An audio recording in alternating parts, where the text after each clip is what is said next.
5 conseils pour avoir son permis à tous les coups. Écoute bien jusqu'à la fin, le dernier c'est le plus important.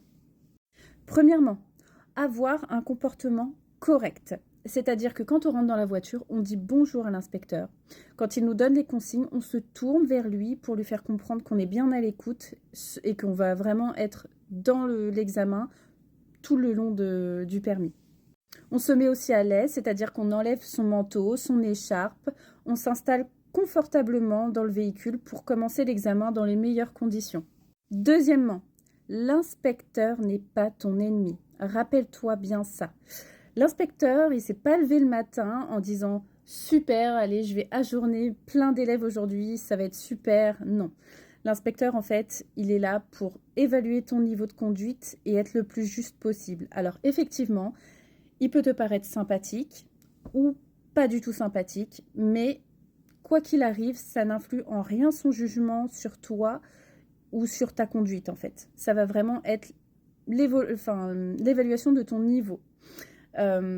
Rappelle-toi aussi qu'il n'est pas ton ami, c'est pas un copain, c'est pas ton moniteur. Donc forcément, s'il te paraît plus froid, c'est normal. Troisièmement, si tu veux passer ton permis, tu dois avoir un niveau de coordination assez bon, c'est-à-dire que tu dois être à l'aise avec la boîte de vitesse, l'embrayage, le frein, le volant, histoire de ne pas faire de secousses et voilà, d'avoir une conduite fluide. Quatrièmement, tu dois observer ton environnement et savoir l'analyser, c'est-à-dire faire attention aux piétons, aux priorités à droite, c'est juste la base. Parce qu'une priorité à droite, c'est complètement éliminatoire. Pareil, si tu es sur le point de percuter un piéton, tu peux être sûr que tu vas être éliminé à tous les coups, c'est normal. Et enfin, cinquième conseil, mais le plus important, fais tes contrôles. Fais tes contrôles à chaque fois que c'est nécessaire. C'est-à-dire, avant de freiner, tu fais tes contrôles. Avant de tourner, avant de mettre le clignotant, tu fais tes contrôles. Rétro, intérieur, extérieur, angle mort. Si tu changes de fil, c'est la même chose. Sur tes manœuvres, on contrôle vision directe, angle mort. C'est le plus important. Même si tu rates une manœuvre, sache que c'est pas très grave tant que la sécurité t'a montré que tu as fait tes contrôles à l'inspecteur. Voilà, c'est hyper important.